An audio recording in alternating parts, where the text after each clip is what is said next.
বাবার ওরস করব, চাঁদা চাই। আমরা দেবো, আমি বললাম দেবো, অসুবিধা নাই, তোমাদেরকে জান ভরে টাকা দেবো আমি, কিন্তু আমাকে উত্তর দিতে হবে কয়েকটা। একজন এগিয়ে এলো, আমি বলবো হুজুর বলুন কি বলছেন। আমি বললাম আমাকে চিনিস? বলে না চিনি না। আমি বললাম তুই কবরে আন্ডার প্যান্ট পরে গড়াগড়ি গেলে ইয়াসিনকে চিনতে পারবি না। আমি বললাম কি করবে? বলে বাবার ওরস আছে। আমি বললাম এই ওরসে নিশ্চয় মাজারে অনেক লোক আসবে? বলে হ্যাঁ, পুরো জেলার লোক, এলাকার লোক আসে। আমি বলে এখানে কি পাওয়া যায়? বলে যা মন চায়, মনের বাসনা কামনা, জলসা শোনার শ্রোতারা মুখস্থ রেখেছে। এখানে আমি বুঝতে পারলাম যে বেনামাজি মাল কত কটা আছে, তাদের তো এই দরুদটা জানা নাই। কথাটা বুঝতে পারেননি? রাগ করেন না, আমাকে জেনে বুঝি দাওয়াত দিয়েছে। এখন কিন্তু আমি গাল খাওয়া বক্তা পশ্চিমবাংলার, কি বুঝলেন? বহুজন গাল দিচ্ছে ফোনেতে। আমি কিন্তু এমন একটা বক্তা, আমি কিন্তু ফোন রিসিভ করি, যে গাল দেয় তারও, যে আমাকে দোয়া দেয় তারও। আমি রিসিভ করব না তা নয়। কেউ আমি যদি ঘুমিয়ে উঠে দেখি যে অনেকগুলো কল ঢুকে আছে, আমি ঘুরিয়ে আবার ফোন করি। এটা আমার আখলাক। তাতে আমাকে গাল দে আর দোয়া দে। বাস্তব চিত্র বলছি, আমাদের সমাজে এমন একটা ফ্যাশন হয়েছে, বছরে একবার জলসা কর। আর আমাদের তৈবুর রহমান ভাই, ও আমার বড় ভাই, উনি খুব সম্মান করি। উনি আমার মার সাথে জলসাও গিয়েছেন। তো উনি বলেই দিলেন আমার আব্বাজিকে আব্বা বলেন, আর আমাকে ছোট ভাইয়ের মতো সম্মানও করেন, আর আমি সম্মান করি। উনি আমার বড় ভাই, খুবই ভালো মানুষ, আল্লাহওয়ালা লোক। আল্লাহ উনার হায়াত দারাজ করুক, বলুন আমিন। দেখুন, এই রমজান মাসে কিন্তু মসজিদে জায়গা ছিল না। ঠিক বললাম না ভুল বললাম? মসজিদে মুসল্লি ভর্তি ছিল না কম ছিল? বাবা ভর্তি ছিল। এখন কিন্তু ওই মাল কটাকে আর খুঁজে পাওয়া যাচ্ছে না। যারা ফেসবুকে ইউটিউবে যে হারামখোররা আমাকে গাল দিচ্ছে তাদেরকে বলি, আমি বলেছি না একটা জলসায় একজন ফোন করে বলছে হুজুর আপনি বলেছেন শবে বরাতের রাতে নামাজ পড়া যাবে না। আমি বলি তোর পড়া যাবে না, আমার পড়া যাবে। বলে কেন? আমরা তোর পড়া হারাম বলেছি। তুই জীবনে কোনোদিন নামাজ পড়বি না, শবে বরাতের নামাজ নিয়ে করবি কি? কথাটা বুঝতে পেরেছেন না পারেননি? জীবনে নামাজ পড়ে না। এই রোজার মাসে যে কটা নামাজি নামাজ পড়লো, রোজা রাখলো, আর পুরো বৎসর নামাজ পড়ে না। আমি চ্যালেঞ্জ দিয়ে গেলাম, এতগুলো কেশপুরে মাদ্রাসা আছে, একটা মুফতি যদি ফতোয়া দেয় যে এদের নামাজটাই নামাজ, বাকি কারোর নামাজটা নামাজ লয়। আর আমি বলে যাচ্ছি এইগুলো হচ্ছে রমজানের মুসল্লি, কিয়ামতের দিনে মালটা ফাঁকা পাবে, আর কিছু পাবে না। তো খালি রোজার মাসের নামাজ, ঈদ হয়ে গেছে নামাজ শেষ। বেধর্মীকে গাল দিয়ে লাভ নেই, আপনি আগে নিজের ঘর ঠিক করুন। মুসলমানদের কতগুলো অভিযোগ দেখিয়ে দেবো, আর দোষটা দেখিয়ে দেবো। আজকে আঙ্গুল খুলে আপনাদের চোখগুলো খুলে দিয়ে যাব, আপনি বুঝতে পারবেন। এই কেশপুরে, এই কেশপুরে বুঝতে পারবেন, এই অঞ্চলে বুঝতে পারবেন। মুসলমানরা অভিযোগ করলে হাওড়া জেলায় থানায় গিয়ে, যে যেমন আমরা হিন্দু মুসলিম শিখ ইসাই সব এক দেশে বাস করি, আর ভারতের সংবিধানে আছে সবাই নিজের নিজের ধর্ম পালন করতে পাবে। আমি কিন্তু এখনো জলসা শুরু করিনি। এই জলসা শুরু করেছি? করি নাই। আমি ভূমিকা লিখছি। কেন? আমার ভাষা যে নিতে পারবে না সে ঘরে গিয়ে ঘুমাবে, আর যে ডোজ নিতে পারবে সে বসে থাকবে, সামাল দিতে পারবে। ওই জন্য আমি আগে ময়দান তৈরি করছি, যার ইচ্ছা যাবে উঠে পালিয়ে যাবে, যে এই হুজুরের কথা আমার বরদাস্ত করার ক্ষমতা নাই, সে ঘরে গিয়ে ঘুমাবে। আর যদি বরদাস্ত করতে পারো, মহলম লাগাচ্ছি চুলকি দিয়ে, তাহলে তুমি বসে থাকো, তোমার কাজে লাগবে, ঘাটা ভালো হবে। ঘায়েতে মহলম লাগাবো, একদম আসল ঘায়ে। মুসলমানরা হাওড়া জেলায় অভিযোগ করলে থানায় যে হিন্দু ভাইরা ঠাকুর নিয়ে আমাদের ঘরের সামনে দিয়ে গেছে, মসজিদের সামনে দিয়ে ডিজে বাজিয়ে, নামাজের ক্ষতি হয়েছে, আমাদের ইমানের ক্ষতি হয়েছে। 1 মিনিটের লেগে মেনে নিলাম যে কথাটা ঠিক। যে মুসলমান কটা অভিযোগ করছে, সেই মুসলমানরাই বেটা বিটির বিয়েতে হারামখোররা 3 দিন ডিজে বাজাচ্ছে। ঠিক বললাম না ভুল বললাম? আর যদি বলেন আমাদের কেশপুর এলাকায় নাই, আমি আমার বর্ধমানে দেখাবো। মুসলিমদের ঘরের মেয়ে, মুসলিমদের ঘরের লোক, বেটার বিয়ে দিচ্ছে, হিজড়ে নিয়ে এসে নাচাচ্ছে আর নিজেরাও নাচছে ডিজে বাজিয়ে। তুমি কাকে গাল দিচ্ছ? মুসলমান, তোমার ইমানের ক্ষতি হচ্ছে, নামাজের ক্ষতি হচ্ছে। একজন অমুসলিম ভাই তার ধর্ম পালন করছে তাতে। অথচ ঈদের দিনে চাঁদ উঠা থেকে, ঈদের আগের রাতে যখন চাঁদ উঠেছে, ঈদের চাঁদ, তখন থেকে মুসলিম কিছু হারামখোর যুবক পাড়ায় পাড়ায় ডিজে এনে সারা রাত আর ঈদের দিনে সারা দিন ডিজে বাজাচ্ছে। ঠিক বললাম না ভুল বললাম? কেশপুর এলাকায় খুঁজলেন, ঈদ উপলক্ষে বুগি বুগি ড্যান্স, ঈদ উপলক্ষে ড্যান্স হাঙ্গামা কারা করছে? মুসলমান। বললেই আমাকে গালি দাও। আমি সেদিনে মুর্শিদাবাদ যাচ্ছি, গাড়ি আটকালো রাস্তায়, কারা? মুসলিম যুবকরা। ড্রাইভারের দিকে গিয়ে ঠুকছে কাঁচটা, আমার দিকে পাঠাও, এইদিকে আয়। কাঁচটা খুললাম, কি ব্যাপার? হুজুর অমুক বাবার ওরস করব, চাঁদা চাই। আমি দেবো? আমি বললাম দেবো, অসুবিধা নাই, তোমাদেরকে জান ভরে টাকা দেবো আমি, কিন্তু আমাকে উত্তর দিতে হবে কয়েকটা। একজন এগিয়ে এলো, আমি বলবো হুজুর বলুন কি বলছেন। আমরা আমাকে চিনিস? বলে না চিনি না। আমি তুই কবরে আন্ডার প্যান্ট পরে গড়াগড়ি গেলে ইয়াসিনকে চিনতে পারবি না। আমি বললাম কি করবে? বলে বাবার ওরস আছে। আমি বললাম এই ওরসে নিশ্চয় মাজারে অনেক লোক আসবে? বলে হ্যাঁ, পুরো জেলার লোক, এলাকার লোক আসে। আমি বলি এখানে কি পাওয়া যায়? বলে যা মন চায়, মনের বাসনা কামনা পূরণ হয়। আমি বললাম যদি মনের বাসনা কামনা পূরণ হয়, সব যদি পাওয়া যায়, তাহলে রাস্তায় গাড়ি দাঁড় করিয়ে চাঁদা তুলছিস কেন বে? কবরে গিয়ে বল না আমি আপনার নামে ওরস করব, টাকা দাও। কথাটা বুঝতে পারেননি? আপনাদের মসজিদ তৈরি করেছেন, রাস্তায় গাড়ি দাঁড় করিয়ে চাঁদা তুলে মসজিদ চলবে? আমি বলবো না, এই মৌলবি কটা বলবে, আলেম কটা। কথাটা বুঝতে পেরেছে না পারেনি? মসজিদ চলবে? তাইলে গাড়ি আটকিয়ে ধর্ম পালন কোথা থেকে পেলে? এই মুসলমান পেল কোথা থেকে যে সমস্ত জাতির পয়সা নিয়ে ওরস করতে হবে? আমি ওরস বন্ধ করতে আসিনি, আর ওরসের বিরুদ্ধে বলতে আসিনি। আমি খালি আপনাদের চোখগুলো খুলতে এসছি। চোখগুলো খুলেলেন। কালকে আমি 1.5 ঘন্টা বয়ান করেছি, আজকে আমি বলতে বাধ্য হচ্ছি। 2 ঘন্টা টাইম ছিল, 11:30 বাজতে 10 মিনিট বাকি আছে। ইমাম সাহেব কানে কানে এসে বললে হুজুর আপনি 11:30টায় ছেড়ে দিবেন।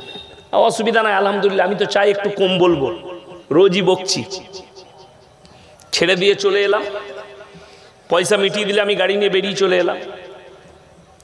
আমি আসার পরে ফুরফুরার যিনি হুজুর ছিলেন, আমি নাম লুব না, সে ভাইরাল হয়ে যাবে, তাকে লোকে চিনে না।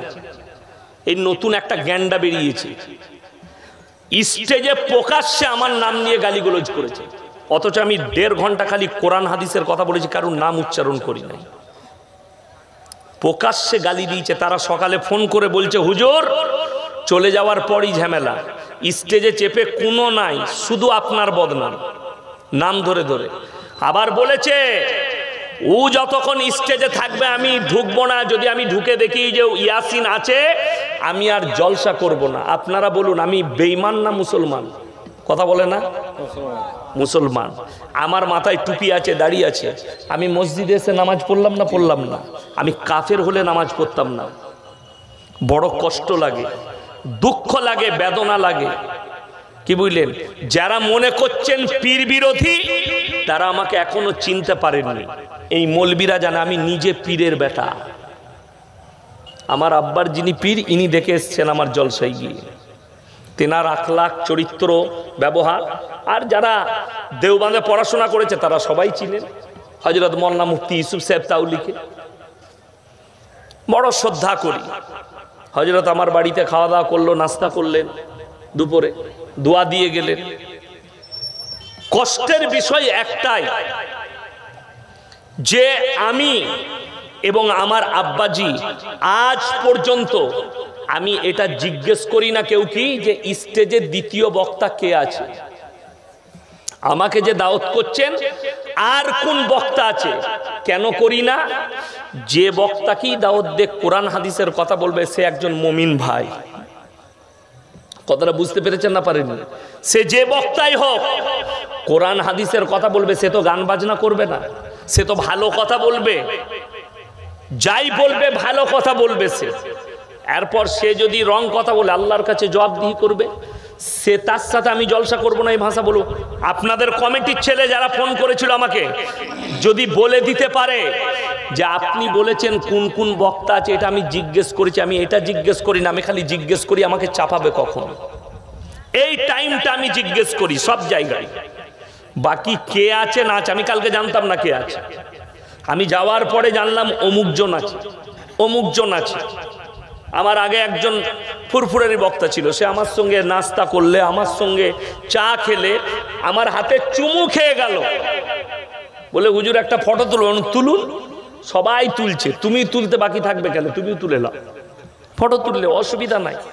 বলে আপনাকে দেখার শখ ছিল, আজকে দেখা হলো। ফোনও করেছে, সে ফোনে কথা বলেছে, অসুবিধা কিচ্ছু দ্বন্দ্ব নাই।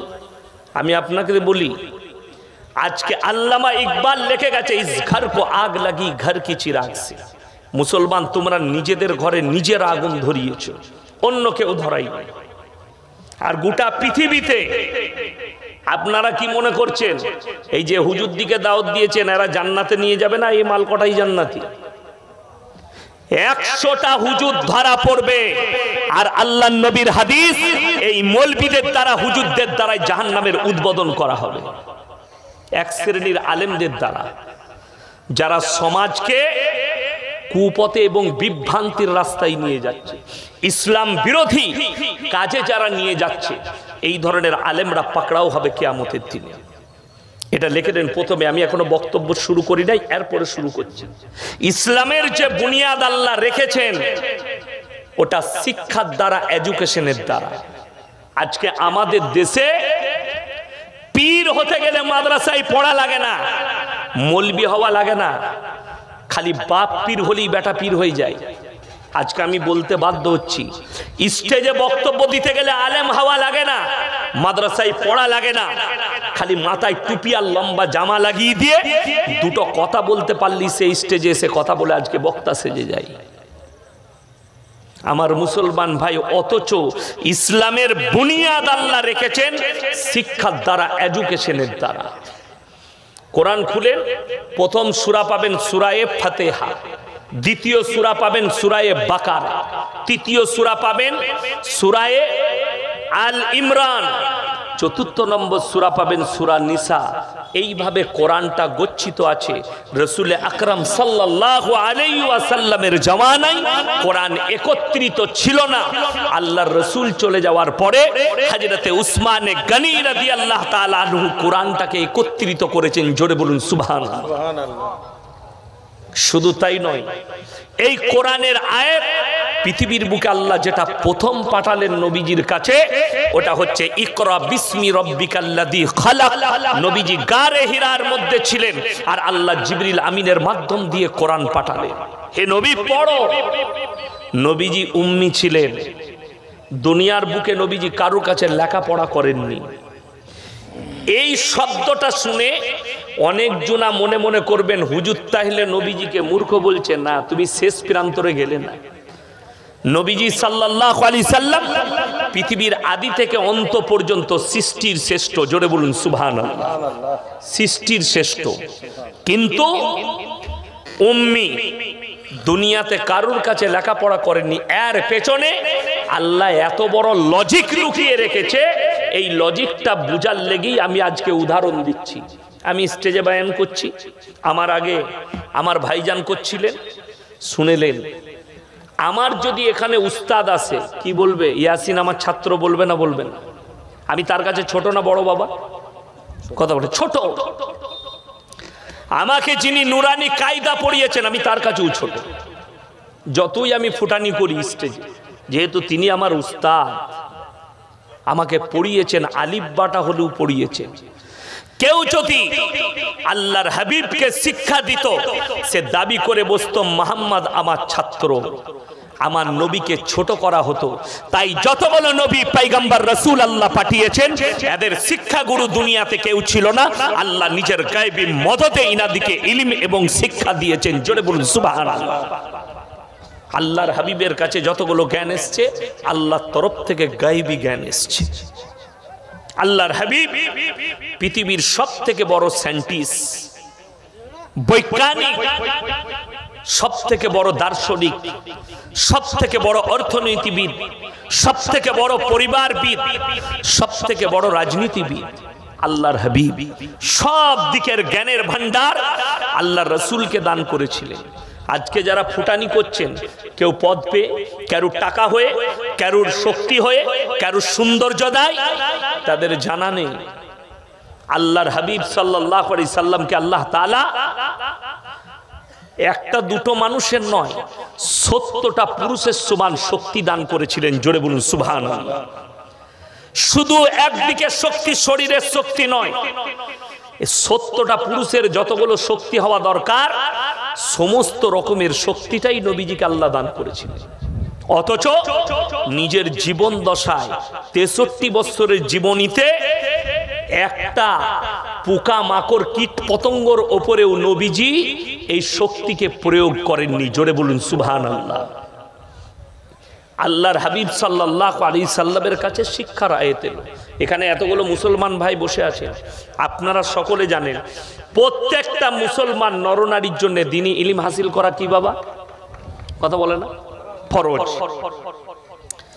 আমি যদি এই কেশপুর থানায় সমীক্ষা করি কত পার্সেন্ট মুসলমানের কাছে দ্বীনি শিক্ষা আছে, আশা করি বলে দিচ্ছি 100টার মধ্যে 95টা লোকের কাছে দ্বীনি ইলম নাই। ঠিক বললাম না ভুল বললাম? 95টা। যদি বলেন দ্বীনি ইলমের কি প্রয়োজন আছে, দ্বীনি ইলম এই জন্য হাসিল করতে হবে। দ্বীনি ইলম মানে আলেম হওয়া নয়, মুফতি হওয়া নয়, মুহাদ্দিস হওয়া নয়, মুকাররির হওয়া নয়, মুফাসসির হওয়া নয়। দ্বীনি ইলম অতটা হাসিল করতে হবে যতটা করলে হারাম হালাল থেকে বাঁচতে পারবেন, দ্বীন আর বদ্দীন থেকে বাঁচতে পারবেন, শিরক আর বিদআত থেকে বাঁচতে পারবেন, কুফরি থেকে বাঁচতে পারবেন। বেঈমান কাফেররা বর্তমানে যে জালটা আপনার উপরে ছুড়ছে, সেই জাল থেকে আপনি বাঁচতে পারবেন। চলুন হারাম হালালটা বুঝাই। মুসলমান কতটা বুঝেছে? আপনাদের মেদিনীপুরের ছেলেরাও লরি চালায়, ট্রাক চালায় না? আমাদের বর্ধমানের অনেক ছেলে বালির লরি চালায়, বালির গাড়ি। কলকাতায় সব থেকে দামি বালি হচ্ছে দামোদরের সিল্লা ঘাটের বালি, যেটা আমার বাড়ির কাছে ঘাটটা আছে। অনেক মুসলিম ছেলে ট্রাক চালায়, হাই রোডের ওপরে লরি দাঁড় করিয়েছে। এ খালি কিরকম মুসলমান বুঝেলেন, মুসলমানদের যুবক লরি চালায়, হাই রোডে দাঁড় করিয়েছে। ঢুকি হোটেলে ঢুকি, বললে ভাই 1 বোতল মদ দে তো, মদ খেয়ে নিল। এরপর বলছে দাদা মুরগির মাংস আর রুটি নিয়ে এসো।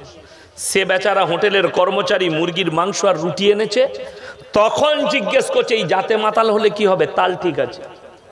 তখন জিজ্ঞেস করছে ভাই মুরগিটা জবাই না কাটা, আর মার হারাম করকে জুতো করে। আচ্ছা যে লোকটা মদ খেলো তার আর কাটা গুটা দেখে লাভ আছে? কথা বলেন, লাভ নাই। আমি বলে যাচ্ছি আমার ভাই, আপনি মনে করছেন তৈবুর রহমান ভাই অনেক দোয়া আপনাদিকে দিয়ে গেল, দোয়া নিয়ে গেল, আর আমি লাস্টে দোয়া করব, দোয়া দিয়ে যাব। আপনি মনে করছেন দোয়া একদম ফার্স্ট ক্লাস কবুল হয়ে গেল। দোয়া কবুলিয়াতের জন্য প্রথম শর্ত হচ্ছে হালাল খাবার। আপনারা যদি সকালবেলায় উঠে মেদিনীপুর টাউনে যান কোনো কাজে, যদি খাবারের প্রয়োজন পড়ে, কোনো অপরিচিত হোটেলে ঢুকলে জিজ্ঞেস করতে হবে না, হবে না দাদা মুরগিটা জবাই না কাটা? কথা বলে না? জিজ্ঞেস করতে হবে। কেন? আপনি মুসলমান, আপনার জন্য শর্ত হচ্ছে হালাল খাবার। আর ইসলাম শরীয়তে আছে জবহটা আল্লাহর নাম নিয়ে জবহ করাটা হালাল মাংস। আপনি এটা বুঝে গেলেন যে জবাই করা মাংস খেতে হবে। সকালবেলায় উঠে নেড়াদৌল বাজারে গেলেন, 1 কিলো জবাই করা মাংস দে তো। আপনি কিনছেন জবাই করা মাংস, কিন্তু টাকাটা বা সুদের টাকা, সেই একই মাল দাঁড়িয়ে গেল। কথাটা বুঝাতে পারলাম? এবার সুদের বায়ান করলে লাভ কি আর ক্ষতি কি? লাভ একটা, আপনি হারাম হালাল বুঝলেন, আর ক্ষতি কি? সকালবেলায় আপনাদের গ্রামের চায়ের দোকানে ওই সুদখোর মালকটা আমাকে গাল দিবে, ও বাজে হুজুর বে। কোন মালকটা? সুদখোর মালকটা।